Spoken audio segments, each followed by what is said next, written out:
Behind me we've got a bespoke door that's been spray painted, and above me we've got the name, the Aspen. We always like to name our houses after a tree. When flipping houses, it's not just about plain walls and wood floors. Tip number 1 is curb appeal. That's the outside of the property, which is this area here. Welcome to the Aspen. As soon as we enter, you're greeted by this hallway, and we've got a mix of Victorian tiles, carpet runners, extra height doors, a view of the garden, nice lighting, and there's so much that comes into this space, including the loose furniture.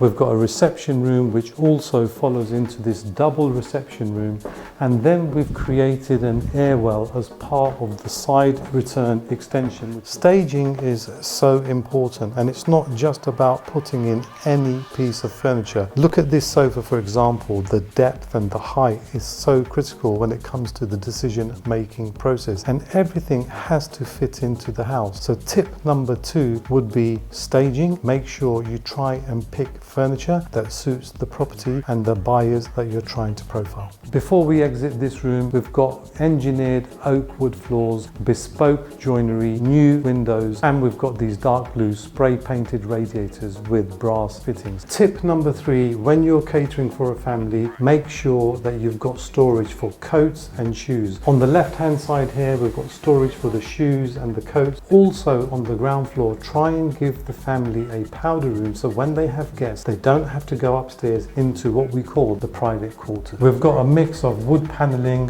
wallpaper, 3-dimensional tiles, and a Burlington toilet and a Burlington sink. Exiting the hallway, we're now in this family space, and I absolutely love this space. This is a central London property. Now, as part of what I do, I always like to create value. Normally it's a new loft and a side return extension with a 3 or a 6 meter length. Everything that you see on this side from front to back is a side return extension. It's new space and it's new value that we've created. Tip number 4, always try and accommodate a separate utility space for the family to wash, dry and clean their clothes. You guys know I love the word bespoke, and that's because we actually have a joinery and we build our own kitchens, we build our own wardrobes. Behind me is an example of a pantry which has got some slow closing drawers, some shelves. Put your microwave, put your jams, put whatever you need in there, and you remain clutter-free. Tip number 5, make sure you choose your kitchen design well. Either you're going modern or you're going for something that's more period. This is what we call a typical shaker style. Love these lights. We've got 5 in total, finished in a bronze with a matching gold tap and a double Belfast sink that gives it that character that the family needs. Now imagine entertaining a group of friends. This table can easily accommodate 14 guests sitting around it comfortably. Let's head into the garden and show you this wonderful space. 80-foot garden in prime central London. It's not easy to get, and it's a unique selling point for any potential buyer.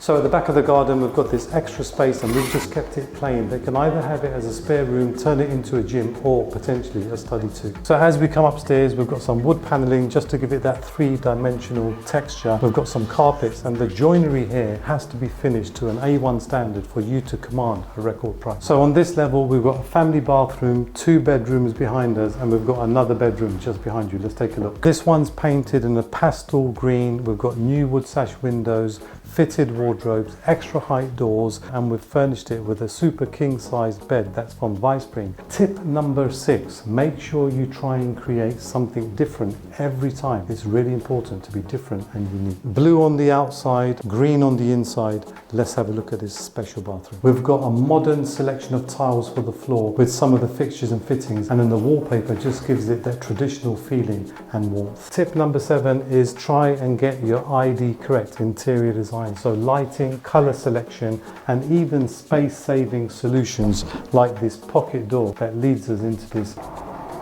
This room could have been combined into the master bedroom, but I'm going to show you what we created there. Instead of having a 4-bedroom house, this becomes the 5th bedroom, a potential study, and it's just an extra space to help us achieve a record price. Welcome, and imagine this was your bedroom. Let's have a look. What we've got here is what I call a principal suite. It's a huge space. Now this bed here is what we call a super king size, 1.8 meters by 2 meters, and yet it looks like it's too small for this room. And then we've got the bespoke joinery behind us that also leads on to an ensuite bathroom that is super special, and it's almost like you're walking into a boutique hotel. We love these pocket doors. As we enter, you're in this space, and this is a place that you can simply relax, unwind and de-stress from a busy day. This has got underfloor heating. We've got a bespoke double basin with soft closing drawers. There's so much that goes into this bathroom, the layers, the lines, the experience, the textures, everything must flow. We've got a Victorian bath. Behind that, we've got an extra wide shower. Freshen up and out you go. And then the wallpaper behind us is super special. And then with the tiles, what some developers may do and some flippers may do is they'll only go halfway. That means they're trying to save cost. New loft space, 2 bedrooms and a bathroom. Let's take a look. Tip number 8, very important. When you're creating bedrooms, try and get 2 double bedrooms, and it's usually possible. This one's been painted in a pastel blue, fitted wardrobes, a nice super king size bed. Let's have a look at next door and what that bedroom offers. In order to get 2 double bedrooms, we had to slightly alter the design. So where the bathroom is, that was originally going to be a bedroom, but it wasn't a double. So I quickly rejigged the floor plan and we created this double bedroom. We've got some eave storage, and behind us we've got a wardrobe, a desk and a chest of drawers. Have a look at this awesome skylight too. Tip number 9, always try and create a wow factor into every space that you enter. How's this for a children's bathroom? You don't usually get a his and a hers basin, and we've gone for a little bit more of a contemporary feel for the children with the selection of tiles and all of the fittings. Tip number 10 is my final tip. Always focus on quality versus cost. Quality will always win.